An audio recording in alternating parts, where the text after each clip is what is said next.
दहेज की आग, एक बहू की दर्द भरी कहानी आपका दिल दहला देगी। जय श्री कृष्णा मित्रों, स्वागत है आप सभी दर्शक बंधुओं का पुनः हमारे YouTube चैनल दर्पण ज्ञान गंगा में।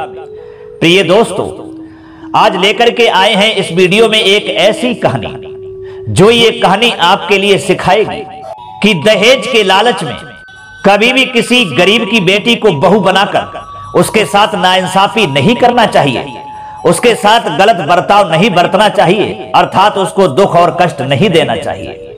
और जो लोग धोखा से गरीब की बेटियों को अपनी बहू बनाते हैं और घर में लाते हैं, फिर उनके साथ गलत बर्ताव बरतते हैं, उनको बात बात पर ताने मारते हैं, दुख देते हैं, परेशानी देते हैं, कष्ट देते हैं, और फिर मालूम उनके साथ क्या होता है वो जानेंगे इस कहानी में। मित्रों, ये कहानी एक गरीब पिता की बेटी की है जो अपनी ससुराल में बहू बन करके जाती है, तो उसके ससुराल वाले उसके लिए कितना कष्ट देते हैं, दुख देते हैं, यहां तक कि दहेज के लालच में उसमें आग लगा देते हैं, उसे जला देते हैं। फिर पता है उनका हश्र क्या होता है वो जानेंगे इस कहानी में। मित्रों, ये कहानी बहुत ही दर्द भरी और दिल दहला देने वाली है। आपसे निवेदन है कि आप इस कहानी के लिए शुरू से अंत तक जरूर सुने। ये कहानी आपके लिए बहुत अच्छी जानकारी और शिक्षा देकर के जाएगी, और साथ ही साथ इस कहानी के सुनने से आपके आंसू भी नहीं रुक पाएंगे। तो मित्रों, आइए बिना विलंब करते हुए अब सीधे कहानी को शुरू करते हैं। उससे पहले आपसे चाहूंगा, यदि आप हमारे चैनल पर नए मेहमान दर्शक बनकर के आए हैं, आपने अभी तक हमारा चैनल सब्सक्राइब नहीं किया है, तो मित्रों आपसे निवेदन है और प्रार्थना है कि आप हमारे चैनल को सब्सक्राइब जरूर कर लें और बेल आइकन घंटी को भी अवश्य दबा दें। आइए मित्रों, अब सीधे कहानी पर ही पहुंचते हैं। प्रिय दोस्तों, एक समय की बात है, किसी गांव में एक गरीब परिवार रहता था। उस परिवार में 3 प्राणी थे, 2 पत्नी और एक बेटी थी। उस गरीब व्यक्ति का नाम था रामदास और उसकी पत्नी का नाम था रामकली, और जो बेटी थी उसका नाम था रामश्री। दोस्तों, वे बहुत ही गरीब थे। 5 बीघा जमीन थी और उनके पास कुछ नहीं था। वह रामदास 5 बीघा जमीन को ही करता था और उसी जमीन से ही अपने परिवार को पालता था, और उतनी ही जमीन से उसकी गुजर बसर होती थी। मित्रों, धीरे धीरे समय गुजरता गया। जो उसकी बेटी रामश्री थी वह बहुत सुंदर भी थी। वो धीरे धीरे नौजवान होती चली गई, और जब विवाह के योग्य हो गई तो उसकी मां रामकली ने देखा कि हमारी बेटी अब विवाह के योग्य है। तो उसने एक दिन अपने पति रामदास से कहा कि हे पिया जी, कहते हैं कि जवान बेटी जब शादी के लायक हो जाए, विवाह के योग्य हो जाए, तो जितना जल्दी हो सके उतनी जल्दी अपनी बेटी के पीले हाथ कर देना चाहिए, अर्थात उसका विवाह कर देना चाहिए। कहते हैं कि जवान बेटी माता पिता के समक्ष यानी सामने जब घूमती है तो हर माँ बाप के लिए पाप लगता है। इसलिए स्वामी, कहीं अच्छा सा लड़का देख करके अपनी बेटी रामश्री का विवाह कर दो। दोस्तों, अपनी पत्नी के ये शब्द सुनने के बाद में वह रामदास कहने लगा कि हे भद्रे, मैं शादी कैसे कर दूं? हमारे पास में पैसा ही नहीं है, हमारे पास में इतनी दौलत नहीं है कि जो हम अपनी बेटी का विवाह कर दें। हम भी चाहते हैं कि हमारी बेटी का विवाह हो जाए और वह अपने ससुराल में चली जाए। दोस्तों, तब वह रामकली कहती है कि हे पिया जी, समाज की रीति रिवाज के अनुसार विवाह तो करना ही पड़ेगा। बड़े बड़े उद्योगपति, सेठ, साहूकार, राजा महाराजा हुए, जिन्होंने अपनी बेटियों के लिए घर में नहीं रोक पाया, विवाह उन्होंने भी किया। इसलिए समाज रीति से विवाह तो बेटी का करना ही होगा, किसी ना किसी तरीका से, जैसे भी हो, लेकिन बेटी का विवाह करो। तो दोस्तों, अपनी पत्नी के ये शब्द सुनता है तो वह रामदास कहता है कि हे भद्रे, ठीक है, मैं बेटी का विवाह करूंगा, लेकिन और तो हमारे पास कुछ नहीं है। ऐसा करते हैं, अपनी जमीन जो 5 बीघा है उसको गिरवी रख देते हैं और साहूकार से पैसा लेकर के उन्हीं पैसों से अपनी बेटी का विवाह कर देंगे। दोस्तों, वह रामकली उसकी पत्नी तैयार हो जाती है। इधर दोस्तों क्या हुआ, वह रामदास एक साहूकार के पास में पहुंचता है और सारी बात बताता है और कहता है कि हमें अपनी बेटी की शादी करनी है और आपकी हमें मदद चाहिए। जवाब दिया, बोलिए क्या मदद चाहिए? तो वह रामदास कहने लगा, हमारे पास और तो कुछ है नहीं, केवल 5 बीघा जमीन है, उसको आप गिरवी रख लें और जितना ज्यादा ही पैसा हो सके वो हमें दे दें, जिससे हम अपनी बेटी का विवाह कर दें। दोस्तों वही हुआ। उस साहूकार ने रामदास की जमीन जो थी वो गिरवी रख ली और उसे पैसा दे दिया, और पैसों को लेकर के रामदास अपने घर पर पहुंच जाता है। तो उसकी पत्नी खुश हो जाती है और कहती है कि हे पिया जी, अब हमारी बेटी की शादी हो जाएगी, जाइए कल से कहीं जाकर के अच्छा सा लड़का ढूंढ लीजिए और उससे विवाह कर दीजिए। दोस्तों इधर सवेरा होता है और सुबह खाना पीना खा करके वह रामदास जो था अपनी बेटी के लिए वर ढूंढने के लिए घर से निकल देता है। कई गांवों में अपनी बेटी के लिए लड़का ढूंढने के लिए गया, लेकिन उसे कहीं लड़का नहीं मिला। अब दोस्तों लड़का तो मिला था, लेकिन वह रामदास जब अपनी गरीबी के बारे में बताता तो उसे कुछ लोगों ने तो घर से तुरंत ही निकाल दिया, अपने घर पर बैठने भी नहीं दिया। इस तरीका से कई गांवों में, कई घरों में अपनी बेटी के लिए लड़का ढूंढने के लिए गया, लेकिन उसे कहीं लड़का नहीं मिल पाया। उसकी बेटी की शादी किसी भी घर में तय नहीं हो पाई। बेचारा निराश होकर के अपने घर के लिए चल दिया। चलते चलते एक गांव पड़ता है, वहां शाम हो जाती है, अंधेरा हो जाता है। उस गांव के किनारे एक वृक्ष पीपल का खड़ा हुआ था, जहां पर एक चबूतरा था, और उसी चबूतरा पर वह रामदास बैठ जाता है। और रामदास बैठ करके सोचने लगता है, हे भगवान, तूने हमें इतना गरीब क्यों बना दिया? इसका मतलब क्या हमारी बेटी कुंवारी रहेगी? हमारी बेटी से कोई विवाह नहीं करेगा? दोस्तों ये बैठा ही बैठा रामदास सोच रहा था, अंधेरा भी हो चुका था। तब तक उस गांव का एक व्यक्ति आता है और चबूतरे पर रामदास को बैठा हुआ देखता है, तो पास में पहुंचता है और कहता है कि हे मुसाफिर, आप कहां से आए हैं, कहां जाना चाहते हैं, कहां के रहने वाले हैं और किस काम से आप निकले हैं? दोस्तों उस व्यक्ति की बात को सुनकर के मैं रामदास अपनी सारी दास्तान सुनाता है और कहता है कि हम अपनी बेटी के लिए लड़का ढूंढने की तलाश में निकले हैं। कई दिन हो गए, हम कई गांव में गए, लेकिन हमारे लिए कहीं लड़का नहीं मिला। जवाब दिया, ऐसा क्यों? तो रामदास कहने लगा कि हम गरीब हैं, हमारी बेटी सुंदर है और समझदार है, हम अपनी बेटी का विवाह करना चाहते हैं, लेकिन क्या करें, हमारी बेटी से कोई विवाह करने के लिए तैयार ही नहीं होता है। दोस्तों उस व्यक्ति ने तब कहा, आप चिंता मत करिए, समझ लो कि आपके लिए लड़का मिल गया। तब रामदास कहने लगा, मैं समझा नहीं। तो उस व्यक्ति ने कहा, हमारे एक लड़का है और हम अपने लड़का का विवाह करने वाले हैं, और आप हमारे लड़का को देख लीजिए और समझ में आ जाए तो हम आपकी बेटी से शादी करने के लिए तैयार हैं। लेकिन एक बात बताइए, आपकी बेटी होशियार है ना? कोई ज्यादा काली कलूटी तो नहीं है? दोस्तों उस व्यक्ति की बात को सुनकर के वह रामदास कहता है, श्रीमान आप हमारी बात पर विश्वास करें, हम गरीब जरूर हैं लेकिन हम झूठ नहीं बोलते। हमारी बेटी सुंदर भी है और होशियार भी है, और यदि आपको फिर भी विश्वास नहीं है तो हमारी बेटी के लिए घर पर आकर के देख लें और जब समझ में आए तभी रिश्ता तय करें। दोस्तों वही हुआ।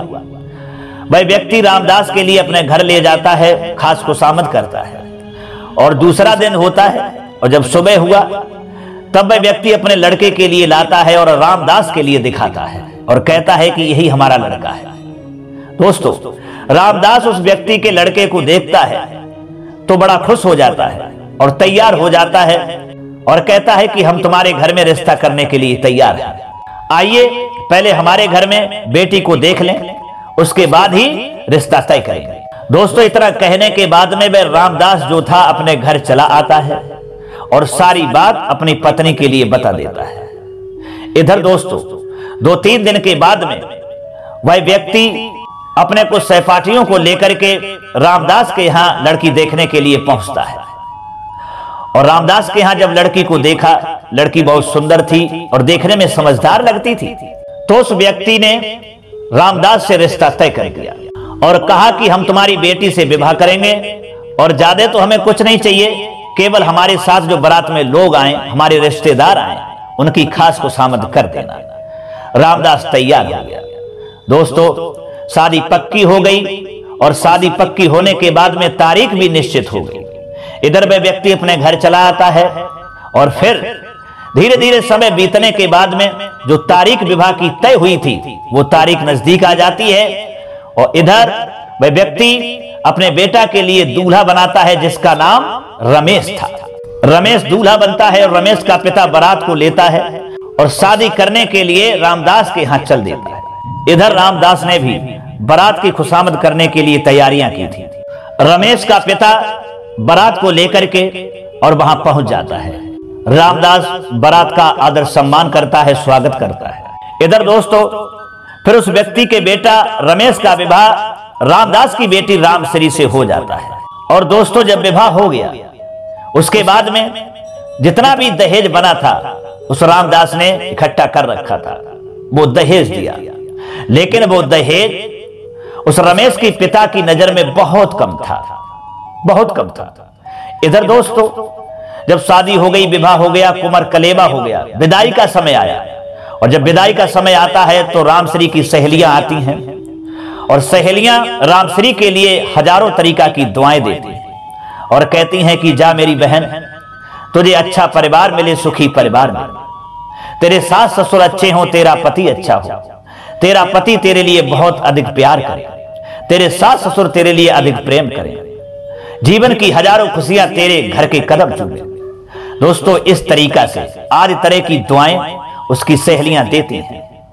इधर जब विदाई का समय होता है और विदाई होती है तो विदाई के समय वो रामश्री बेटी अपने पिता के पास में पहुंचती है, रोती है, चिल्लाती है। तो दोस्तों अपनी बेटी को रोता हुआ जब रामदास देखता है तो उसकी बबकारी छूट जाती है और अपनी बेटी के लिए हृदय से लगा लेता है।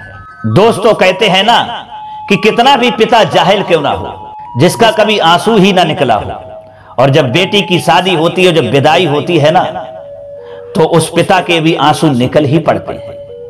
दोस्तों में रामदास अपनी बेटी को हृदय से लगा करके कहता है और समझाता है कि जाइए बेटी, आज के बाद में तुम्हारा घर ससुराल ही है और ये जो तुम्हारे ससुर खड़े हुए हैं ये तुम्हारे पिता हैं। अपने ससुर के लिए पिता समझना और अपनी सासू के लिए मां समझना और अपनी सास ससुर की बहुत सेवा करना, कभी शिकायत का मौका मत देना। जितने भी घर में सदस्य है ना उन सबके लिए बेटा खुश रखना, घर का सारा काम काज करना। लेकिन मैं आपसे यही उम्मीद करता हूं बेटी कि कभी शिकायत का मौका मत देना। जाइए, हमारी तरफ से तुम्हारे लिए बहुत दुआएं हैं। मैं भगवान से दुआ करता हूं कि तुम्हें इस संसार का सारा सुख प्रदान। दोस्तों इस तरीका से अपनी बेटी को समझाने के बाद में वह रामदास अपनी बेटी को डोली में बैठा देता है। इधर वह रमेश का पिता कहता है कि आपका दहेज बहुत कम है। तो दोस्तों रामदास जो था वो हाथ जोड़ लेता है और कहता है कि समधी साहब मुझे माफ करना, मैं इतना गरीब हूं, मैंने अपनी हैसियत से अधिक आपको दहेज देने की बहुत कोशिश की है, मेरे पास इतना ही है, मुझे माफ करें और अपनी बहू के लिए घर ले जाए। दोस्तों वहां तो रमेश के पिता ने कुछ नहीं कहा और उस रामश्री को लेकर के अर्थात अपनी बहू को लेकर के वह रमेश का पिता अपने घर चला आता है। इधर बहू का सम्मान स्वागत किया जाता है, डोली से उतार करके घर ले जाया जाता है। और इधर दोस्तों उस रामश्री की जो सासू थी जब दहेज के लिए देखती है तो वह झुलस जाती है, उसे क्रोध आ जाता है और अपनी बेटी से कहती है कि देख ले बेटी, मैं लुट गई, मैं तो बर्बाद हो गई, हमारे बेटे के साथ में इतना बड़ा धोखा किया, अरे हमारे बेटे की जिंदगी बर्बाद हो गई। इतना दहेज, बताइए इतना दहेज लेकर के आई है, इससे क्या होगा बेटी, मेरी तो बेटे की जिंदगी बर्बाद ही होगी। दोस्तों इस तरीका से वह उसकी सासू कहने लगी, लेकिन उस रामश्री ने कुछ नहीं कहा। वह रामश्री अपने ससुराल में रहती है। उसके बाद में सारे रस्मों रिवाज निभाए गए। फिर वह रामश्री अपने सास ससुर की सेवा करने लगी, अपने पति को देवता मानती हुई और जी जान से अपने सास ससुर की पति की सेवा करती है। उसकी एक ननद भी थी, ननद की भी सेवा करती है। उसने कभी भी शिकायत का मौका सामने नहीं आने दिया। लेकिन दोस्तों उसकी जो सासू थी और ननद थी वह बहुत ही उससे जलती थी, क्योंकि उसके गरीब पिता ने उसके लिए दहेज बहुत कम दिया था। इससे उससे वह बहुत जलती थी, बात बात पर ताने मारती थी और कहती थी, अरे ओ दुष्टनी, तेरे पिता ने इतना दहेज दिया है, इतना कम दहेज दिया है, अरे तूने और तेरे पिता ने हमारे बेटे की जिंदगी बर्बाद कर दी। अरे यदि हम किसी और अच्छे घर से अपने बेटे की शादी करती तो बहुत सारा हमारे लिए दहेज मिलता। तेरे पिता ने दे ही क्या दिया है? अरे वो तेरा पिता भिखारी है, गरीब है। वो तो हमारे पति से ही कमी हुई थी जो अपने बेटे की शादी तुझसे कर गई। दोस्तों, इस तरीका से हजारों ताने मारती है। उस बेटी के लिए भी गालियां देती है और उसके पिता के लिए भी गालियां देती है। लेकिन वह रामश्री गरीब बाप की बेटी अपनी सासू से कुछ नहीं कहती है, अपने ससुर से कुछ नहीं कहती है। इधर दोस्तों धीरे धीरे समय व्यतीत हुआ। एक दिन उस रामश्री की सासू ने और ननद ने सलाह मिलाई है और अपने पति और बेटा को बुला करके उस सासू ने कहा है कि देखिए, हमारे मन में एक ऐसा उपाय आया है कि सांप भी मर जाएगा और लाठी भी नहीं टूटेगी। तब वह रमेश और रमेश का पिता कहने लगा, क्या बात है, आप क्या कहना चाहती है? तब जवाब दिया, अगर इस रामश्री के लिए तेल छिड़क करके इसमें आग लगा दी जाए, इसे जिंदा जला दिया जाए तो कहानी खत्म हो जाएगी और अपने बेटे का विवाह कहीं अच्छे घर से रईस परिवार से कर लेंगे। कैसा रहेगा? बहुत सारा दहेज मिलेगा। दोस्तों, उस रामश्री के सासू के ये शब्द सुन करके वो सब लोग तैयार हो गए। रामश्री का पति और ससुर और उसकी ननद और सास चारों लोग तैयार हो गए उस पर आग लगाने के लिए, उसे जिंदा जलाने के लिए। दोस्तों, एक दिन ऐसा आया कि उस रामश्री की ननद जो थी वो तेल वाली कैन लेकर के आती है और अपनी भाभी पर वह तेल छिड़क देती है। इधर वो रामश्री की सास दिया सलाई यानी माचिस को जलाने के लिए खड़ी हो जाती है और आग लगाने के लिए तैयार हो जाती है। दोस्तों, और फिर वह रामश्री अपनी ननद और सासू का ये बर्ताव देखती है तो वह रामश्री अपने सासू के कदमों में गिर जाती है और कहती है कि क्षमा करें, हमसे कोई अपराध बना है तो मां हमें क्षमा करें। आप हमें क्यों मारना चाहती हैं? क्या बात है? आप मुझ में आग लगाना क्यों चाहती हैं? आप हमें जिंदा जलाना क्यों चाहती हैं? इसका कारण क्या है? मुझसे अपराध क्या बना है?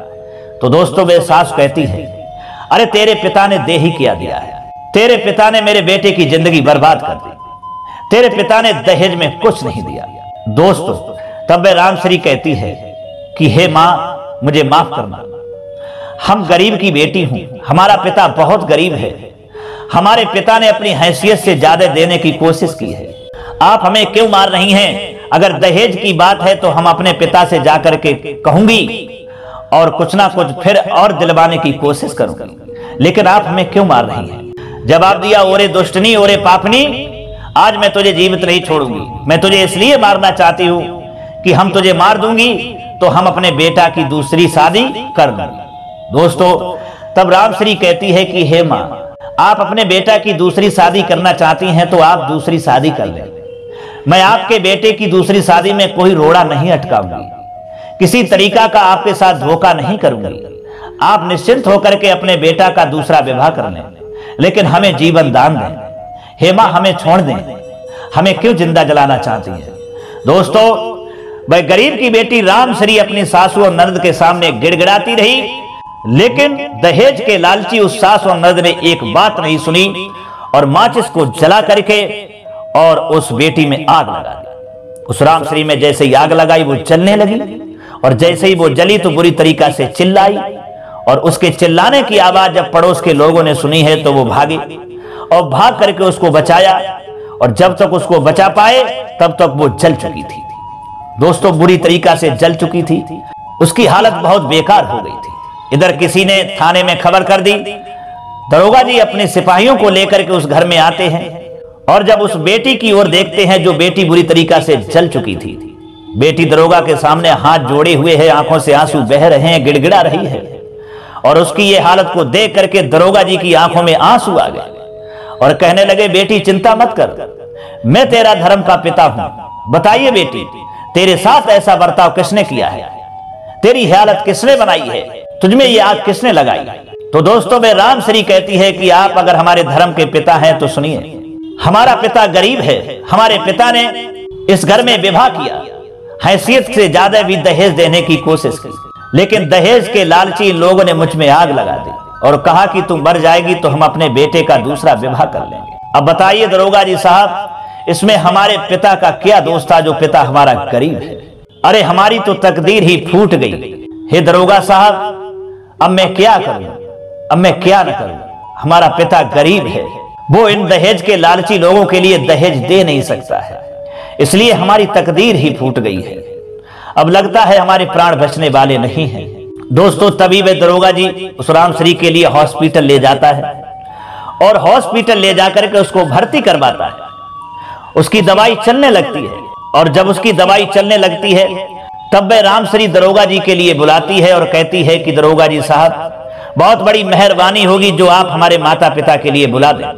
दोस्तों, दरोगा जी रामदास के लिए खबर करते हैं और रामदास के लिए जब खबर मिलती है तो रामदास अपनी पत्नी के साथ में भागते हुए, रोते हुए, चिल्लाते हुए हॉस्पिटल में पहुंच जाते हैं। और जब अस्पताल में अपनी बेटी के पास में पहुंचे हैं, जो बेटी की आखिरी सांस चल रही थी, उसकी हालत बहुत बुरी थी, बुरी तरीका से चल गई थी। दोस्तों, जब जाकर के अपनी बेटी के लिए देखा है तो वह रामदास और रामकली उसके माता पिता बुरी तरीका से पछाड़ खा करके गिर जाते हैं और बेटी बेटी कह करके रोने लगते हैं। बेटी ये क्या हुआ, बेटी ये क्या हुआ। सारी दास्तान वह बेटी कहती है और कहती है कि पिताजी मुझे माफ करना, मैंने आपके समझाने के अनुसार मैंने अपने सास ससुर की और ननद की, अपने पति की बहुत सेवा की, लेकिन हमारी सास ने और ननद ने हमारे साथ ये बर्ताव किया जो मुझ में जिंदा ही आग लगा। दोस्तों, इधर क्या हुआ, दरोगा जी ने तुरंत रामश्री के ससुराल वालों को पकड़वाया और थाने में बंद करवा दिया। इधर दोस्तों, वह रामश्री का पिता रामदास और मां रामकली बुरी तरीका से उसके पास में रो रही हैं।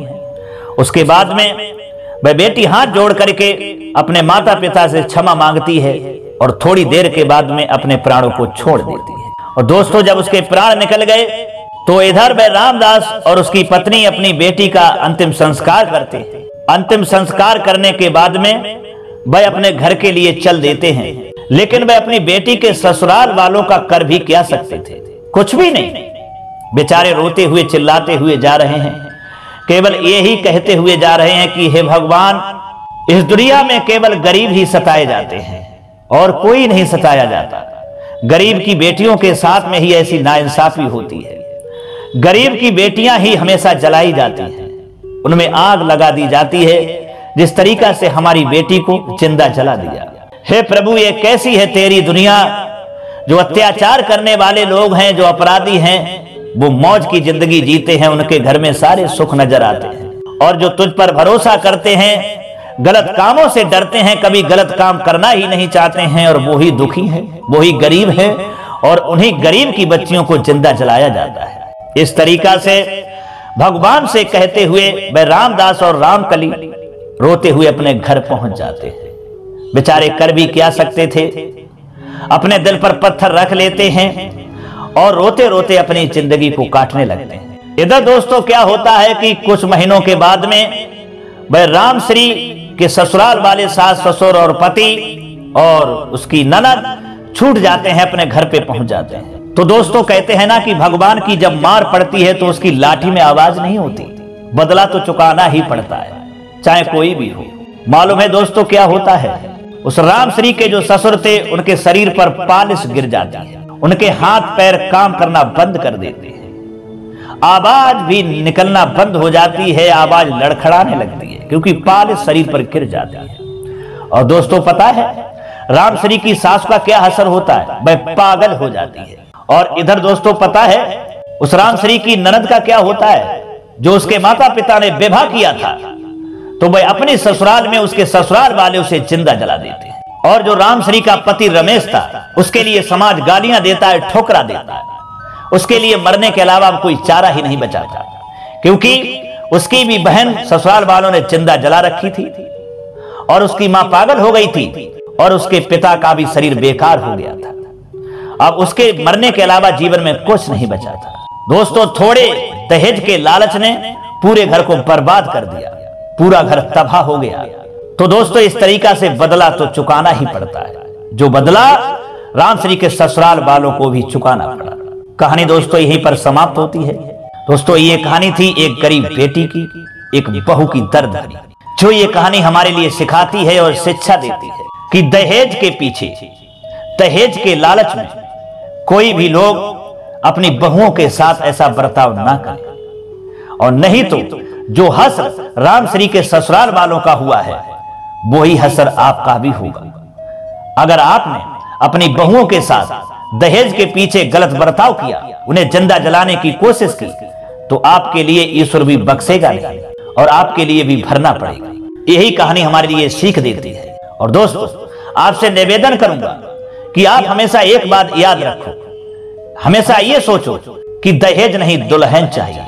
अगर आपके अंदर ये भावनाएं रहेंगी तो आपके अंदर घर में खुशियां आती रहेंगी, आप कभी दुखी नहीं रहेंगे, आपका घर कभी बर्बाद नहीं होगा। और आपके अंदर दहेज के लालच की भावनाएं रहेंगी तो आपको जीवन में कभी सुख नहीं मिलेगा और आपका घर राम श्री के ससुराल वालों की तरह बिखर जाएगा, बर्बाद हो जाएगा।